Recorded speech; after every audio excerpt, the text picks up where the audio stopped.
नंतर काय unauthorised drug error, word मध्येच आहे अनऑथराइज्ड. काय वाटतं तुम्हाला काय असेल अनऑथराइज्ड ड्रग एरर मीन्स काय? अनऑथराइज्ड मीन्स ऑथॉरिटी नसलेले ड्रग तुम्ही दिला. बऱ्याचदा काय होतं, एक एक्झाम्पल, सिंपल एक्झाम्पल, जास्त क्रिटिकल नाही कारण की आपल्याकडे ओपीडीचा स्टाफ म्हणजे सगळे आहेत की ज्यांना सगळ्यांना समजेल. अनऑथराइज सपोज एखादा पेशंट आहे, त्याचं हेडॅक होतंय, सिव्हिअर हेडॅक आहे पेशंटला आणि त्याच्या हिस्ट्रीमध्ये काही नाही, अचानकच त्याला हेडॅक झालं. तुमचा शेजारचा पेशंट आहे, तो फिवरचा आहे, व्हायरल फिवरचा पेशंट, त्याला पॅराइड वगैरे चालतं, पॅराइड चालू आहे. तुमच्या माइंडमध्ये काय पॅरासिटामॉल हेडॅकसाठी चालतं, तुम्ही तुमचं डोकं लावलं, पेशंटला हेडॅक आहे, चला हा पेशंटचं एक पॅराइड मी त्याला देते. ठीक आहे, तुमचा हेतू चांगला आहे की पेशंट लवकर रिकवर व्हावं, पण आपला प्रोटोकॉल काय? Doctor order. तुम्हाला ऑथॉरिटी आहे का? नाही. बरोबर, आपली ऑथॉरिटी कुणाला आहे? डॉक्टर्सला. की डॉक्टर्स रिटर्न ऑर्डर दिल्यानंतर नर्सेस त्या फॉलो करू शकतात, हो की नाही? त्यामुळे आपण आपलं डोकं लावलं, त्याचं पॅराइड यायला लावलं आणि याची नोंद केस आहे, लिव्हरची काहीतरी हिस्ट्री आहे किंवा त्याच्यामध्ये त्याला प्रिव्हियस हिस्ट्रीमध्ये असं असेल की त्याला पॅरासिटामॉलची ॲलर्जी. काय होणार? रिएक्शन येणार. रिएक्शन येऊन काय होऊ शकतं, जे प्रत्येक लेक्चरला आवडतं, प्रत्येक वेळेस आलंय, प्रत्येक वेळेस, कारण ते खूप महत्वाचं आहे. त्यामुळे आपल्याला ऑथॉरिटी असल्याशिवाय मग काही तुम्ही वाट बघणार का डॉक्टरची, बाबा डॉक्टर आहे पेशंट सोबत गेले आलं सांगेल, आमचा फोनवर इन्फॉर्म करा, बरोबर ऑर्डर घेऊ शकतो, डॉक्टरने इन्फॉर्म करा किंवा लगेच असते तर अवेलेबल असेल तर इन्फॉर्म करा, डॉक्टर येते चेक करते, बरोबर रिटर्न ऑर्डर देते, त्यानंतरच आपल्याला इंजेक्शन कोणते देता येईल.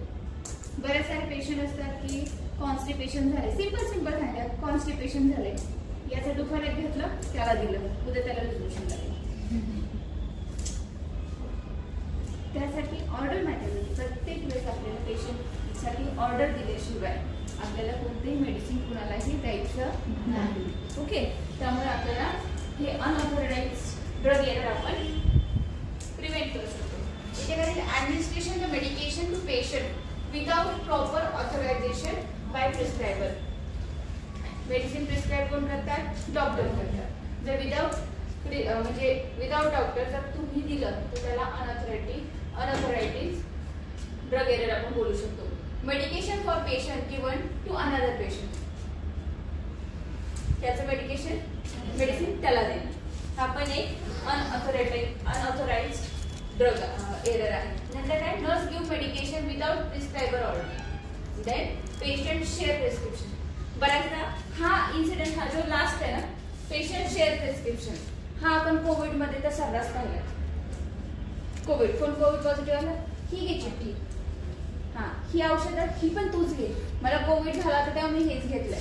बऱ्याच साऱ्या, बरोबर की नाही? तुम्ही पाहिलं पण असेल, ते मेडिसिन सगळीकडे फिरत असतात, पण त्याच्यात एखादं काही कुणाला नोन असेल, हायपरटेन्सिव्ह असेल, डायबेटिक असेल, काही ते ऍड असेल तर तो पण पेशंटच्या मध्ये घेऊन जाईल हायपोमध्ये, ओके नाही? त्यामुळे कोणतेही प्रिस्क्रिप्शन कुणाला शेअर करायचं नाही. आता सपोज जरी आता पेशंट डिस्चार्ज होत असतो, बरं का, पेशंट डिस्चार्ज होत असतं, त्याचे नातेवाईक असतात किंवा आयपीडी असतात, आयपीडी पेशंट सोबत त्याचे नातेवाईक असतात. सिस्टर मला जरा घसा दुखतोय, एखादी गोळी सांगा की, बोलतात ना नातेवाईक, मग तुम्ही हा आपल्याला विचारलं म्हणता हा असं काही करायचं प्रॉपर. तुम्ही डॉक्टरांना दाखवून घ्या, तुम्हाला चेक करून डॉक्टर प्रिस्क्राईब करते. आम्हाला ऑथॉरिटी नाहीये, ऑथॉरिटी नाहीये, जे आहे ते क्लिअर आहे, याच्यामध्ये रूडली बोलण्याचं काही नाही. आम्हाला ऑथॉरिटी नसते, तुम्ही डॉक्टरांना दाखवून त्यानंतरच मेडिसिन घ्या, नाही तर लगेच टॅबलेट आजी घ्या, टॅबलेट अमॉक्सिक्लाव्हिन घ्या, टॅबलेट हे 2 अँटीबायोटिक, 3 अँटासिड. बरोबर, आपल्याला ऑथॉरिटी नाही, आपण नाही कुणाला सजेस्ट करू शकतो, पण डॉक्टरांनी जी ऑर्डर दिलेली ती आपण ती फॉलो करू शकतो, हो की नाही? त्यामुळे हा पेशंट शेअर प्रिस्क्रिप्शन हा एरर आपण प्रिव्हेंट करू शकतो. कधी कधी असतात ना, तिथे बोलतच राहतात, हा ही गोळी मग ह्याचं नातेवाईक टॅबलेट एखादी रेडोनिल असेल, याचा पण याला पण लूज मोशन होतात, याला देऊ का विचारतात, बरोबर. मग ते पिडियाट्रिक असेल, कमी एज असेल, काय असेल, चालेल का? नाही चालणार ना. पण हे पेशंटला किंवा पेशंटच्या नातेवाईकांना समजत नसतं. त्यामुळे जेव्हा ते आपल्याला विचारतील, आपलं सजेशन घेतील, तर आपण डिरेक्टली सजेस्ट करायचं की तुम्ही डॉक्टरांना दाखवा, त्यांनी जे प्रिस्क्राईब करतील तेच घ्या, सेम घेऊ नका. ठीक आहे. नंतर काय, इम्प्रॉपर डोस एरर. हे मोस्ट ऑफ दी आपण ह्याच्यामध्ये बघू शकतो, सिरपमध्ये. नातेवाईक असतात की म्हणजे पेशंटची कन्वर्जनची हिस्ट्री आहे, जस्ट एक्झाम्पल कन्वर्जनची हिस्ट्री आहे, पेशंटला फिवर येतो 2 दिवसापासून, कफ आहे, कोल्ड आहे. आपण काय विचारतो पेशंट आल्यानंतर की अगोदर कोणते मेडिसिन चालू आहेत का, अगोदर कोणते मेडिसिन चालू आहेत का? बाबा फिवरसाठी ते फिवागो किंवा तुम्ही ॲव्होजेसिक प्लस घेतलं, हे किती देतात? आहेत आमच्याकडे, पण तो आता आमच्या सफिशियंट आहे का बघितलं? म्हणजे तुमचा पेशंट किती इयरचा आहे? 1 मंथचा आहे, 1 इयरचा आहे, 11 इयरचा आहे की 100 इयर्सचा आहे? बरोबर. प्रत्येक आपण डोसेस कसे कॅल्क्युलेट केले जातात, पेशंटच्या एज आणि वेट वाईज, हो की नाही? त्यामुळे आपल्याला ही हिस्ट्री विचारतात बऱ्याच साऱ्या, म्हणून हा एरर, इम्प्रॉपर डोस एरर. आपण ह्याच्यामध्ये कन्वर्जनच्या बेबीमध्ये काय देतो टॅबलेट? फ्रीज घेतो. डॉक्टरांचा डोस काय असतो? 5 mg. पिडियाट्रिकमध्ये 5 mg, तर सरस 5 mg असतो. येथे टॅबलेट 10 mg. आपण हाफ देतो, हो की नाही? परंतु आपण आहे इथे तोपर्यंत आपण हाफ देतो, कारण की मेडिकेशन आपण देत असतो. पण at the time of discharge doctor explain करतात ही 5 mg, ही गोळी द्यायची, ती गोळी द्यायची, ती गोळी द्यायची. डेली तुम्ही देत असतात. तुम्हाला पण माहिती पाहिजे, डॉक्टरांनाही इव्हन तिथले अवेलेबल जे डॉक्टर असतात त्यांना माहिती पाहिजे की मेडिकेशन कोणकोणते. म्हणून पेशंट जेव्हा डिस्चार्ज होत असतो ना, पेशंटला सगळे मेडिसिन घेऊन यायला पाहिजे. जसं ओपीडीमध्ये करता तुम्ही, पेशंट सगळे मेडिसिन घेऊन येतात, मग तुम्ही त्यांना सांगता चेक करून त्याच्यावर लिहूनही देतात. हे प्रॉपर आहे जेणेकरून त्यामध्ये मेडिसिनच्या डोसमध्ये काही प्रॉब्लेम येणार नाही आणि प्रॉपर मेडिकेशन करते. त्याचप्रमाणे जेव्हा डिस्चार्ज पेशंट असतो, डोसची ॲडजस्टमेंट असते 5 mg, 10 mg, त्यावेळेस प्रॉपर तिथं त्यांना सांगून त्याच्यावर लिहून व्यवस्थित येणं गरजेचं आहे. ठीक आहे. इथून पुढे काय, कारण की बऱ्याचदा असं दिसतं की डिस्चार्ज करत असतं, तुम्हाला ही जीपी टॅबलेट आहे, ही सकाळ संध्याकाळी घ्यायची, ट्रान्सपोर्टी सकाळ संध्याकाळी घ्यायची. हे फक्त असं वगैरे सांगून उपयोग नाही ना. जेव्हा विथ मेडिकेशन एक्सप्लेन केले तर त्यांना अजून व्यवस्थित करेल. त्यामुळे हा इम्प्रॉपर डोस एरर होणार नाही. याच्यामध्ये काय, dose that is greater or less than prescribe order. एकदा डोस सांगितल्यापेक्षा जास्त जातोय, सांगितल्यापेक्षा कमी जातोय. इम्प्रॉपर असेल तर ट्रीटमेंटचा काय असर होईल का? कमी गेलं तर असर होणार नाही, जास्त गेलं तर साईड इफेक्ट. प्रत्येक गोष्ट पाहिजे त्यापेक्षा जास्त मिळाली तर त्याचे साईड इफेक्ट हे जास्तच होणार. बरोबर. Can occur when additional doses is administered. Delay in documenting dose. बरेचदा काय होतं, सकाळी ऑर्डर असते किंवा 1-2 दिवसापासून ऑर्डर असते, इंजेक्शन मोनोसेल 1 ग्रॅम, इंजेक्शन मोनोसेल 1 ग्रॅम. हा एक कधी तुम्ही 6 वाजता दिले, 10 वाजता डॉक्टरांचा राऊंड होतो की नाही आपण ह्याला ना 2 ग्रॅम चालू करूया. तुम्हाला रिमेनिंग 1 ग्रॅम द्यायचं. हो, रिमेनिंग 1 ग्रॅम तिथे स्टार्ट द्यावं लागेल. बऱ्याचदा काय होतं, तेव्हा 2 ग्रॅम सांगितलं म्हणून परत 2 ग्रॅम. टोटल किती जातं मॉर्निंग त्याला? 2 ग्रॅम. बरोबर. त्यामुळे अगोदरचे मेडिसिन काय दिले, आता आपल्याला काय द्यायचं, हे सगळी ऑर्डर चेक करूनच मग द्यायचं. नंतर आहे ऑब्सेन्स ऑफ डॉक्युमेंटेशन. तुम्ही मेडिसिन दिले पण मेन्शनच नाही केले ड्रग चार्टला की मेडिसिन मी दिले नाही दिले, स्कोर नाही केलं, साईन नाही केली, तुमचा आयडी नाही. कसं आयडेंटिफाय होणार पुढच्या स्टाफला दिले किंवा नाही दिलं? बरोबर. त्यामुळे आपल्याला डॉक्युमेंटेशन करणं खूप महत्त्वाचं आहे. नंतर काय, इनॲक्युरेट मेजरमेंट ऑफ ओरल लिक्विड. जे ओरल लिक्विड देतो मग त्याच्यासाठी एक मेजरिंगसाठी हे येते त्याच्यासोबत कंटेनर, त्याच्या मार्किंग असतं ना, 2.5 ml, 5 ml, इकडच्या बाजूला 3 ml, 4 ml. बरोबर. सगळ्याच्या वरती मार्किंग असते. ते कशासाठी असतं की तुमचा डोस प्रॉपर जावं म्हणून. आणि प्रत्येक वेळेस आपल्याला तेच यूज करायचं. आपल्याला खूपच माहिती असतं, हां हे झाकण ना बॉटलचं 2.5 mlच असतं, माहिती मला, मग त्याचं चालेल का?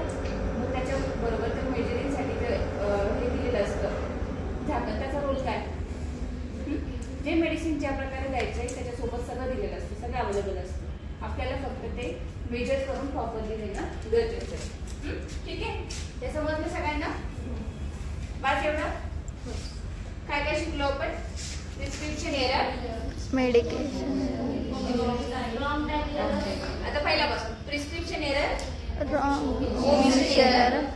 Wrong time, unauthorised drug error आणि नंतर आहे इम्प्रॉपर डोस एरर.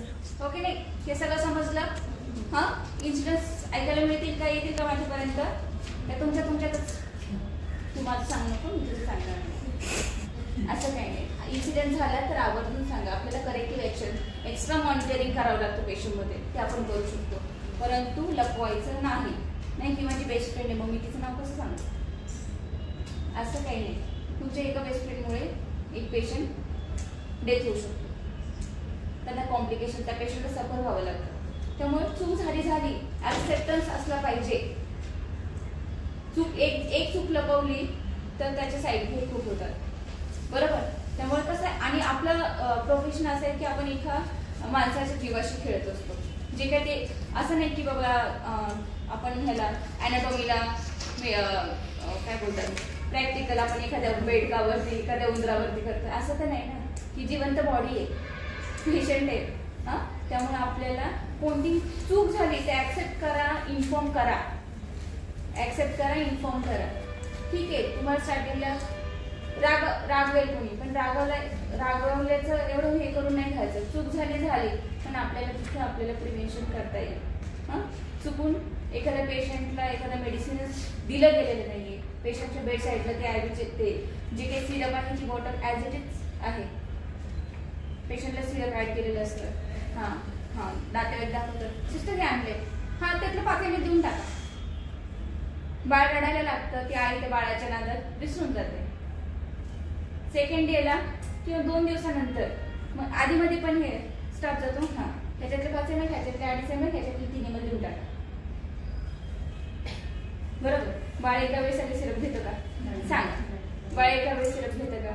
नाही. आपल्याला रिपीट जाऊन बघावं लागतं. हा दिलंय का नसेल दिलं तर त्यांना आपल्याला हेल्प करावी लागते. आयडियली काम आपलंच आहे की मेडिसिन देणं, मेडिसिन देईपर्यंत खरा रोल आपलाच आहे तिथे थांबणं, त्यांना हेल्प करणं किंवा त्यांची हेल्प आपण केलं की आपण ते मेडिसिन देऊ शकतो, बरोबर? त्यामुळे आपल्याला बऱ्याचदा असं होतं की सिरप विदाउट म्हणजे ते ओपनही केलेलं नसतं, पेशंटच्या बेड साईडला असतं. मग आता एखादा येतो ही तसंच बॉटल, त्याचं काय करायचंय ॲस्कोरी तिथे 3 दिवसापासून चालू केलंय, होऊ शकतं आणि होतातही, बरोबर? त्यामुळे आपल्याला बेड साईड हे मी सकाळी एकदा फोन केला की विचारते पेशंटच्या काही कंप्लेंट्स आहेत का, पेशंटचे बेड साईड एकदम क्लीन आहेत का.